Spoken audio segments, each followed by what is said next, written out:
Agradezco a todos que estén acá con nosotros compartiendo este día un rato de refrescos, comida, y quiero manifestarle a todos los trabajadores que nosotros nos sentimos muy contentos con todo el trabajo que se está llevando a cabo en las parcelas.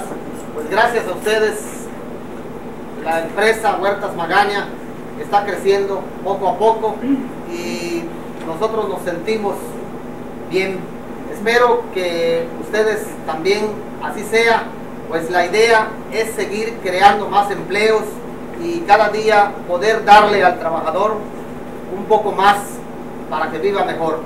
Esa es nuestra idea y es lo que quisiéramos que todo el tiempo podamos compartir con ustedes durante todo el año, lo que deja Huertas Magaña.